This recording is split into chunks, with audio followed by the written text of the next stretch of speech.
Welcome to the Invisible India podcast. I'm Jessica. And I'm Abhishek.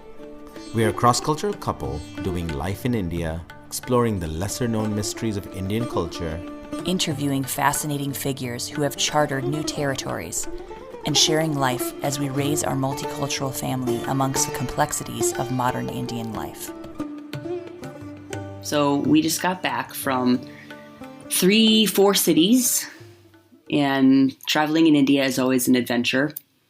And that's one of the reasons why we wanted to share about how we do things and the challenges of traveling with small kids in India and finding places of solace and rest. Yeah. So what have you been doing today, and how do you recover from a trip like that? I don't know. I'm still learning how to recover from trips, especially in India, where there's a long list of things you have to do when you get back. So you have to jump right back in. But it was good to have a Sunday off. We usually take Sunday as a Sabbath day, off day. So that was good. But yeah, it seems like there's a lot on our plate this week. So we're jumping right back into the swing of things. Make a to-do list and took a nap. Did you take a nap yesterday? Not really. Didn't really get a chance to do that. We have small kids. Naps are, not really a thing that we get to do. What all places did we go in the last 2 weeks? So we went to Rajasthan, which is a pretty popular tourist destination in India for foreigners. It is increasingly becoming a destination for Indians as well, but definitely for foreigners. When a lot of Americans or Westerners come to India, they tend to go to Agra, Jaipur, and Delhi. Golden Triangle. Golden Triangle. Yeah, so we got to go to Rajasthan specifically. Fortunately, we didn't go to Jaipur, even though it's probably a nice place. And I've been there when I was younger. But but we went to Udaipur and Pushkar. Pushkar is a smaller town and Udaipur is a larger city in India, in Rajasthan. So both of those were just amazing. And the way to get to Pushkar is through Delhi to Ajmer. So we also hit those two cities. Yeah, Pushkar and Ajmer are like twin cities. Ajmer is a lot bigger than Pushkar. Pushkar, I think, is a population of 23,000 people, and Ajmer is maybe 7 lakh people, which is like 700,000. Mm-hmm. So yeah, it was great. We stayed with a friend in Pushkar. He even sent us driver to the railway station in Ajmer. In Ajmer, who could pick us up. And surprising that Pushkar was a little bit on the hill. There's a hilly area. I wasn't expecting hills in Pushkar. I thought it was just like hippie town of some religious thing, but it is much more than that. It is hills. It's natural beauty. It has camels. It has, little oasis of desert, which we enjoyed a little bit too. Mm-hmm. But yeah, the place where we stayed at, it was like it was like a nursery. It was nursery, like plant nursery. And it was quite beautiful. Pushkar is not that easy to get to. We had to go, through Delhi. Then we had to fly to Delhi from where we live in India. And then we had to did we fly to Ajmer? We took a train. We took an early train to Ajmer, which the trains in India are like, the ones we like to take are early in the morning so they don't get really delayed. And, it's best practice to go on the IRCTC website and see like how late the trains typically are, if they have a good record for being on time, and you're really good at figuring all that stuff out. You have to go on a couple of other websites where it tells you. Trainman.com is a good one. Mm-hmm. Should always check on trainman.com. The train you are interested in, you're looking at, does that usually get super late or not? The trains we chose, even though they were good trains, still got late by an hour or two at one point. So you just have to be aware of that. You can't just book a train in India and expect that, it'll get me there within an hour or two. No, you have to do a lot more research and preparation than that. And when we were on the train, was that train where where we were getting ready to get off, and there was like a huge rat that went crawling between the cars, and Yeah, there are always rats. There's rats. There's mice. There's trains cockroaches. are not like the cleanest transportation in India. Probably buses are cleaner. AC air-conditioned buses are probably cleaner than trains. Of course, airplanes are like any other international, because they're all made by the same people, Boeing, Airbus, or whatever. So, and they're maintained the same way in India as well. So we have a pretty good, decent experience with the planes. The one thing I have noticed in India is that a lot of times they hold you in the bus on the runway, even though the aircraft is not ready to receive passengers. They just will release you from the airport gate, and then you end up standing or sitting on the runway for like 15 minutes, sometimes 20 minutes, while they clean the aircraft, while they still are working on cleaning the aircraft, which is not fun. It's a pain. They should just not let you go from the gate rather than make you wait on the runway. Yeah, so that's totally annoying. If you're coming from abroad, then it's probably the best idea to stay in Delhi for a couple of days and then go to Pushkar, and you would take a train to go to Ajmer. And then from Ajmer doesn't really have that nice feel that Pushkar has.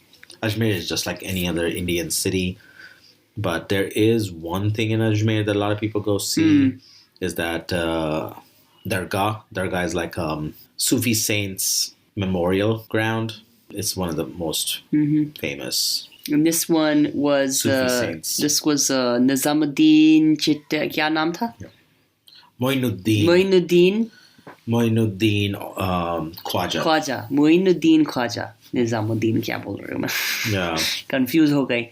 I got Nizamuddin confused. is in Delhi. Yes, sorry. There is another Moinuddin Khwaja, which was like has become really popular among people of many different religious backgrounds because of the whole revolution of the popularity of Jalaluddin Akbar, the king, who was a follower of this certain saint and made many visits to the dargah. And now this movie came out a few years ago, Jodha Akbar, and more people that aren't even that interested in history or religion became aware of this. Yeah, basically. Saint. So it's become really popular. Basically, Hindus only interact with Islam in Sufism. There is no other interaction, or like very limited interaction. Yeah. Maybe Hindu people or Hindus go to someone's house and Eid, or meet other Muslims in their homes. But outside of that, religious interaction is limited to Sufi saints, going to Sufi saints'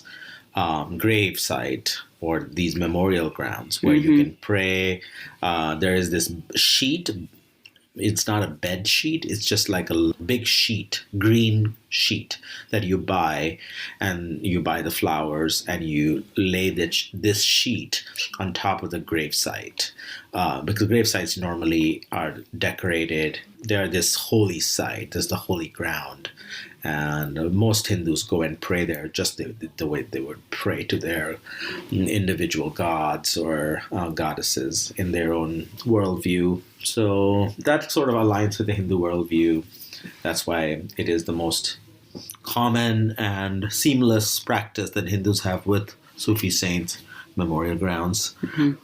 But and I guess I expected it to be a little more weird. I'd never been to a dargah before, but it was totally normal. I mean, people weren't even put off that we were foreigners, because we went with our Korean friends as well. And so, I mean, you look like you fit right in, but with myself being a white person and then Korean friends, nobody cared at all. I mean, people were just, no, there were other. It was totally normal. It was there. Totally normal. And that was really nice, just to be able to kind of observe and not have undue attention or anything. That was nice. It felt good to be able to observe and see what was going on. So I was surprised that it felt so much like a temple to me, the way that people behaved. That yes, there are people kind of sitting around, which is unlike a temple in India, and listening to the Sufi music. There were some musicians there playing some qawwali type Sufi music. Yeah, you just have to watch out for the people who are touting for money or people who are soliciting for cash to be given for different donations and such. You don't have to give. You might just want to buy something in the very beginning, like flowers or whatever. If you're not religious, then, of course you don't have to do it. I bought it because, out of respect, I didn't really go there to pray, but I did go there to pay my respects. And so I did buy some flowers that allowed us to leave our shoes and our strollers at the flower shop. This is how it works in India. Your shoes have to be left outside. And one way to do that is to pay the flower guy, buy the flowers from them, and they will just store the shoes for you. Yeah. So this is a common practice here, but you don't have to give money to different guys or people that ask for you. And also, like, if you are going to receive help, to go in the front of the line through some religious person who may offer you that service, you don't have to wait in line, that they will just bypass the line for you, then they will definitely ask for a donation at the end of that. And it might be a lot more than you are. And then it might be like expecting. like $20 or whatever, which is a lot. That's ridiculous for here. Yeah. So, but otherwise it was an okay experience. If you want to see Islamic religious Sufi tourism, Sufi pilgrimage site, then it's a good place to go. They also have some sweet stores outside that you can try. Different stuff. It's a pretty popular sweet stuff. I forget the name right now, but you can try different things. We also went to this Jain temple. Yeah. Jain temple, which was like made of gold. It was all covered in glass. You could climb up into this structure and you can see the golden. It had like a model of a model like a Was it Mahashmati? No, not Mahashmati. It was a model of I don't know what Mahashmati. The thing from I'm sorry, I'm remembering Mahashmati because our kid was like, oh, it looks like Bahubali, which is Mahashmati. Oh yeah. I'm not remembering right now. What's it called? From Mahabharat. What city, Joanna? Ayodhya. Thank you. Ayodhya. Oh, yeah. It was a model of the Ayodhya. One thing I found interesting is there was not a single woman in Ayodhya. They were all like models of men, which I thought was kind of irritating, but whatever, it is what it is. The new serials on TV and stuff are much more inclusive of women, and they show the role of women and all this stuff. But it was kind of funny. It is like model were all men on horses and elephants and whatever. So then that's about Ajmer. It pretty much covers it for Ajmer. Yeah. Pushkar. Pushkar was much more pleasant. We pretty much went to Pushkar for three things. We had some work there. We had a training we were involved in there that we were helping with. So for that. And then other than that, we went just to kind of enjoy the peace and quiet. We heard it's a really peaceful and beautiful city. And hippie shops, Western food, and good coffee. That's pretty much what we were looking for since we live in India. And these are things that you don't necessarily get everywhere. Limited number of Western food. Yeah. Don't get your hopes too high. Right. Yeah. It's not like for us. It's a treat living where we live and to go to a town or a city where it caters to the foreign clientele, apple which pie, means affordable foreign food. Yeah. Because you could get a lot of westernized food in 5-star hotels here. Right. But you will also be paying more than you would even pay in America. But this place was like, a lot of Israelis and other Western people come here. So we're talking about falafel sandwiches for like $2 or $3, and coffee for $1 or $2. And there were lots of like coffee machines, which are not very popular here. The people usually just drink Nescafe powdered coffee, or they would just drink chai or green tea, occasionally that too. But yeah, chai is the most popular drink in India, as you all probably already know. But so it was really nice. There was hardly any honking. None. There were a lot of cows and stray dogs, but they seemed to be pretty nice and friendly. They didn't really seem to be any issues with that. Nuisance, yeah. They weren't, except just the cow poo everywhere, which is anywhere you go where there are a lot of cows, you're going to have to deal with a lot of mess in the street. Yeah. That's just every evening small in town India for you. Pushkar. every evening in Pushkar there is a little thing they do where they beat some drums, and it's like nagara. It's called nagara. Mm-hmm. It's like the traditional Rajasthani drums, and that goes on probably for 30 minutes. And then some people come in, like the tourists, foreigners especially, will dance. I saw some Indian tourists dancing. They'll just like enjoying themselves as the sun set across from the pond there. Mm-hmm. And there was arti going on at the Brahma Mandir, the Brahma temple. Is the main temple in Pushkar, which a lot of people go. It's not a big arti like Varanasi or Haridwar does, but it is still arti and worth seeing. It's very nice, beautiful sunset. We also went to what's the mandir, the Savitri Mandir, on the top of the mountain. Yeah, this Brahma god. Brahma is one of the three gods within Hindu tri-god system. So it's Shiva, Vishnu, and then Brahma. And Brahma's temple is in Pushkar. And he had two wives, and both of his wives are on two different mountains. The temples for both of his wives are on two temples opposite of each other. So we went to one of the temples where there's a cable car going up. Mm-hmm. That was nice. That was pretty nice. Great view of the city, great view of Pushkar, and then camel ride, of course. Yeah, yeah. So I think that temple was really beautiful to see, just the view, and you can see the town and the desert around it, and just kind of spotting, the camel carts going through the city. You can see them all the way from the top of the mountain, which is really fun. Yeah, you just have to keep really close eye. We have small kids, so we keep a really close eye on them. There are, of course, like most temple towns or smaller towns, and a lot of monkeys and langurs. So you have to watch out for that, because even when we were there, we saw some girl with chips.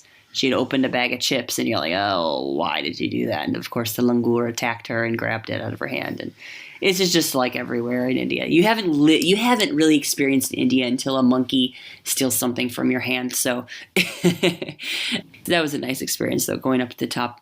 And then the camel ride. Okay, this is the thing that Pushkar is known for, is the camels in the desert and besides the temple smaller extent and than Jaisalmer. Yeah, smaller. Jaisalmer is the real desert. Yeah. Like if you don't want to go all the way to the real desert, but still experience some desert, then Pushkar would be. It's not in the deep Thar desert. It's like on the edge. It's still kind of, it's a city of like 27,000 people. So still stuff to do, but it's not in the deep heart of the desert. It did feel like desert, though. I mean, our hands and everything were like cracking, and our kids both got windburn on their face just from being super dry. I didn't expect that at all. I was like, what? Super dry here. It was super cold in our house that we were staying in. Oh, really? And there was limited hot water throughout the day, and it was good, but it was definitely. I wasn't prepared for that. Yeah. So the camel rides were the highlight, I think, of maybe for me, like the whole trip, because I love exercising. I love doing fun kind of like physical activity and animals, and I love that kind of stuff. So we booked a little cart thing where they take someone takes you out into the desert where the camel's pulling the cart, and one person can ride on the camel and everyone else sits in the back. Usually you pay like I think it's like 1,000 rupees. Mm-hmm. Or is it 2,000 rupees? Somewhere in that range. Yeah, like 2,000 rupees to get on one of these things and go. There's one camel and there's a cart, and the camel has two humps. So two people could potentially sit. Yeah, but because there was a cart, they didn't want two people to sit on the camel. That's too much load. So, and one thing I learned is that they only have male camels do this. Because as I was asking about the camels and stuff, the guy who was our driver of the camel, or oot chalane wala, whatever, he said that हम ऊँटनी एकदम अलग रखते हैं, ऊँटनी दूसरा जगह में रखते हैं, हम दूसरा शहर में रखते हैं. And I said, ऐसे क्यों है? He's like, why is that? And he said, क्योंकि ऊँट जब ऊँटनी को देखते हैं एकदम पागल हो जाते हैं. So he said when a camel sees a female camel, they go crazy and they won't work, is what he told me. So I was like, all right, that is kind of funny. And I noticed that all of the camels that they had pulling the carts were male, which I'd never thought about before. So that was fun. And they took us out to the desert to, they have a little stall set up where they're the Banjara people, with the Banjara, Gypsies. the gypsies, who do this kind of work, take care of the camels and play the traditional music, dancing, and wear the all the clothes. gypsies actually came out of Rajasthan and the whole world, like Roma people in Finland or Romanians, other Roma people in Europe. They all came from Rajasthan, though their reputation is not very good in many European countries, what we've known. They all did come out of India a long time ago. So these people are kind of upholding a lot of traditions, but many of them are really poor, which is kind of sad to see. A lot of these people were, in a way, this is what they do for a living, is they just, kind of show their culture. They dress you up in the clothes, and it felt a little bit weird because it's like, oh yeah, I'm kind of objectifying your culture by wearing this, your Rajasthani traditional clothes. But I don't know, it's like everybody does it. So, and it's kind of like, it's kind of odd because people actually still wear that kind of stuff today. It's not like the old time Western photos that we take in the US where it's remembering a time that's past. It's like, no, this is a time that actually still exists. People still do this.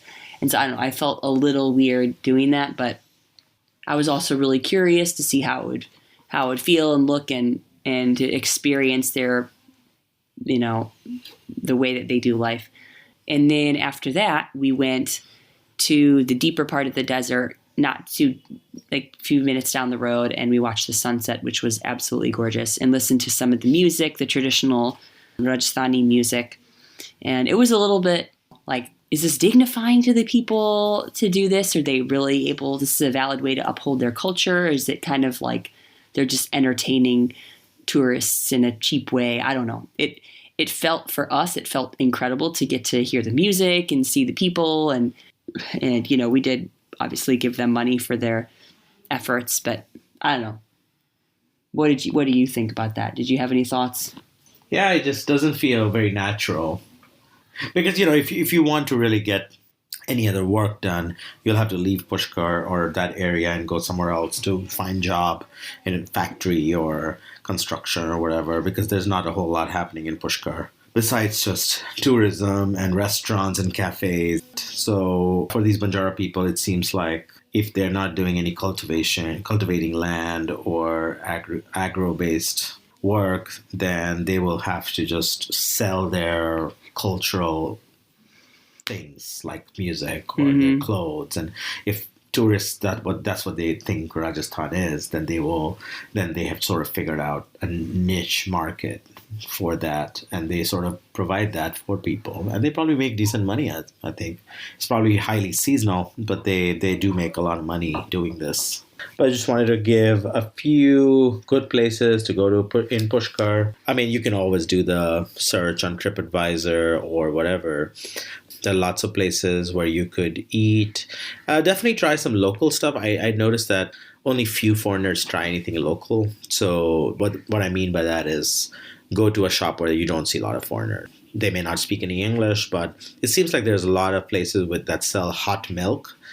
Not a lot of tourists were trying that necessarily, but they keep them in a big kadhai or big pot, and they usually start that in the evening. So I have one of those milk things. It's kind of different, something different. They sell hot milk.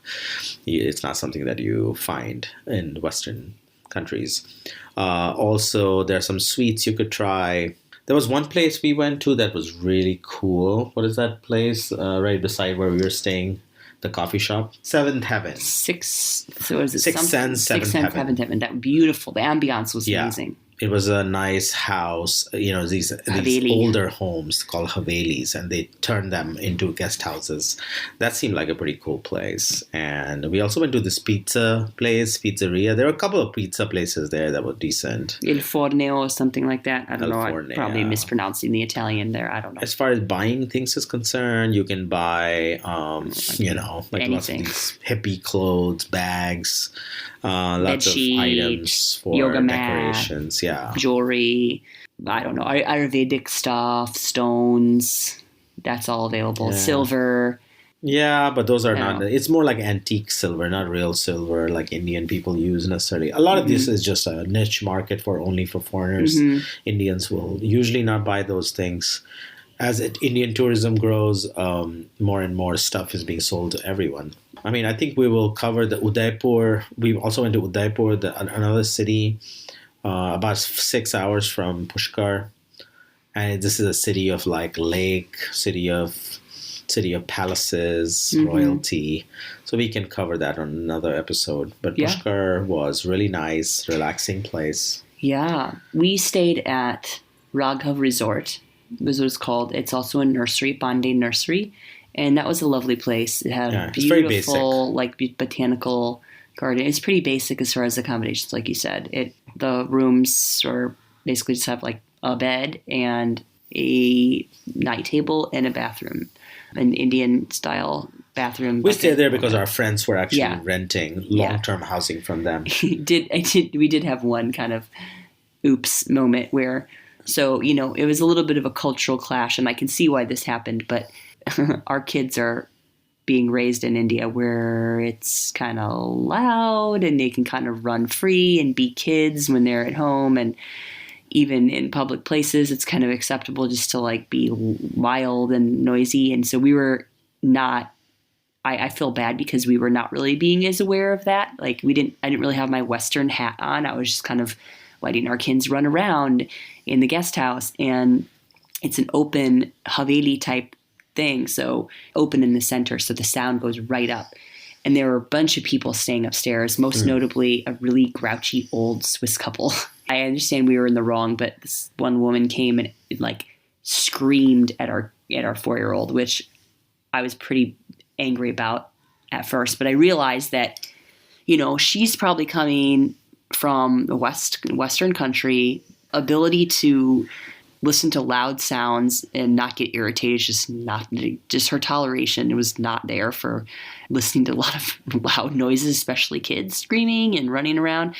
So she's coming here to relax, and then here's this annoying couple with these loud kids like wrecking her vacation. Like, okay, I get it, So, but I also, it was just a little bit of a cultural. I feel that there's a cultural element behind almost any conflict. That's just kind of my bent. But I felt bad because there wasn't a lot of privacy. We had to, anytime we wanted to go into the kitchen or where our friends were staying, we had to cross through the public space. So it was good for them because they have a very quiet child, but our kids are not like that. So I felt a little bad, but I just didn't have my Western hat on, I suppose, of thinking that, I'm interacting with Western people, I need to behave in a kind of Western way. I was just kind of letting my kids do what they usually do here. So the grounds were beautiful at this place, Bombay Nursery. They had peacocks that came every evening into the trees, and there were a bunch of parrots, green parrots and birds just everywhere. It was absolutely gorgeous, very quiet for India. The only honking you really hear were the trucks that would make the funky noises, like the that are hauling goods on the highway. But other than that, cars don't really honk. There are a lot of the city. There's just cars can't get inside the gullies. Just is what it is. It's a pretty quiet town. A lot of people walking, scooters, motorcycles, whatnot. But anything else, honey, you want to add about Pushkar? That's about it. We went to this German bakery, which was interesting, I guess. It was just out of a private house, that this guy who had lived in Germany, Indian person who had lived in Germany. Super nice person. Yeah, he bakes these breads and then he serves it to the tourists pretty much. And it's like, okay, you can just show up and he will just put out some mat for you and some chairs and tables on his roof, and he will just serve you some bread that you want from his house. Cookies, whatever. But it's a pretty low-key place. That's what I think I enjoyed the most. The laid-backness of it all. And no one is in a super hurry. Everyone is, it's tourist town. And sometimes we need that away from the hustle bustle of cities. And we talked to a couple of foreigners, and they even said that they went to Pushkar because it was laid back. And they had heard about other towns in India, and they're just like, okay, no, we thought this would be the right pace for us, so we sort of mixed it up. So if you want to go to a place that's a little bit less chaotic and a bit more relaxed, a bit more laid back than Delhi and Agra and Varanasi and all these other places, then I would say Pushkar should be on top of your list. Yeah. Oh, one thing we forgot to mention, it's a dry city. There were a few places that you could probably find alcohol if you wanted it, but and it's illegal. illegally sold. Yeah, but you can get beer and such. But basically, it is most restaurants inside Pushkar do not serve chicken. Yeah, and it's totally vegetarian. And could you even get eggs there in the restaurants? I don't remember if you get it or not. But where we were staying at our guest house, it was completely strict vegetarian, no eggs. Absolutely no meat of any kind. Yeah, compared to Delhi, it is definitely less all over Rajasthan. Yeah, it was pretty strict. And in the people that the guest house we were staying with, these folks, they even don't eat onion and garlic. So that was interesting. They had a separate kitchen set up outside for food to be made with onion and garlic, which was really interesting. That's a very strict vegetarian. In India, those are two things that are considered to like warming of the body, just like increase your sexual desire or whatever. So a lot of people don't eat it, which that's the only reason. That's not the only reason, but that's what people say. Well, that's not the only reason, because it has to be other reasons. Like when they tend to avoid vegetables that are grown inside the ground. That's true, because bugs and stuff could get killed during the cultivation. Jainism is about that.